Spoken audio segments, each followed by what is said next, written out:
Nature's filled with some pretty wild stuff. From flightless birds to flying fish, it seems that nature's capable of just about anything. So when you hear something that might seem maybe a little unbelievable at first, we usually tend to go with it.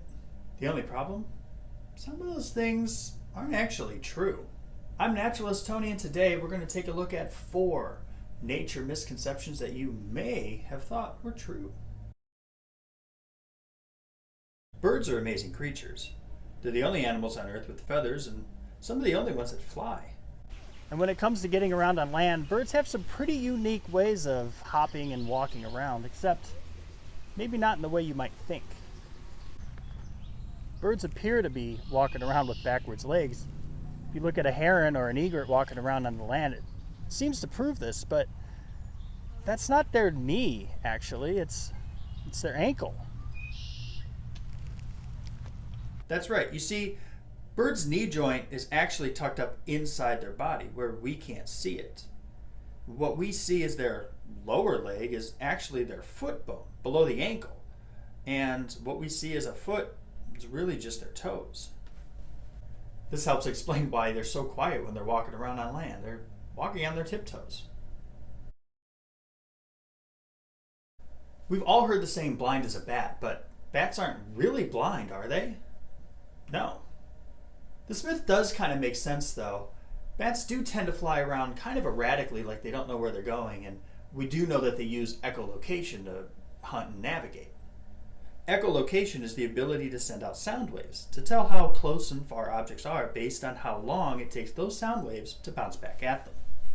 And while it does give them a pretty good sense of what's around them, it doesn't mean they can't see. In fact, some studies show that some bats prefer to use their vision when hunting and navigating, in certain conditions anyway. And some bats, like most fruit bats, don't even use echolocation. Many bat species can actually see in the ultraviolet spectrum, which means they can see colors that we can't. So really, when you think about it, bats kind of have better vision than we do. And if they were blind, I bet we'd hear about them hitting trees a lot more often than we do. Have you ever been out walking in the woods and have heard somebody say, hey, moss only grows on the north side of trees? Well, this one has to be true, right? I mean, it just seems like one of those facts that's so weirdly specific that it must be. But you might want to hear me out before you ditch that compass and GPS and use the trees to navigate. While it's true moss tends to grow on the north side of trees, it doesn't always. Moss thrives in shady, wet areas, and it'll grow anywhere those conditions are right. Here in the northern hemisphere, surfaces facing south tend to get more sun and thus are warmer and drier. Not great moss habitat. This is why moss tends to grow on the shadier, wetter north side of the trees. And in some cases, like a dense forest or a hillside where the south side of the tree is getting just as much shade as the north, well, moss will grow there too. Not to mention that in the southern hemisphere, the opposite is actually true. Because of the position of the sun, moss down there tends to grow on the south side of the trees, not the north side. So relying solely on the growing habits of moss might just end up getting you even more lost. One of the oldest myths on our list is that touching a toad can give you warts. And if this were true, I wouldn't be holding my friend Digger here.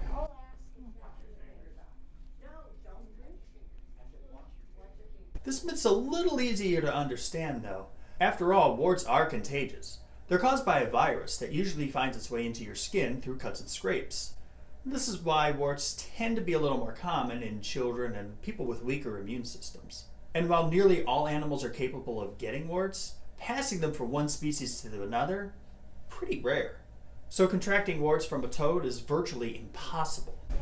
Even if it was possible, well, these little bumps on Digger's skin, they're not even warts. They're simply glands that he uses to secrete a substance that makes them not taste so good for predators. So no amount of handling a toad, or really any amphibian, is going to give you warts. But just because we can't contract something from handling a toad, doesn't mean the toad can't contract something from us. Amphibians take in nutrients and oxygen from their skin. So if you do handle an amphibian, make sure you do it with clean, wet hands. And limit the amount of time you're holding them. After all, any chemicals or lotions you have in your hands might be harmful to their health. Thanks for watching. If you guys want to see more videos like this, let us know. Don't forget to follow Lake Metro Parks on social media. Check out lakemetroparks.com for more information, news, and upcoming programs. Most importantly, don't forget to get out there and explore your Lake Metro Parks. And until next time, I'm Naturalist Tony. I'll see you later.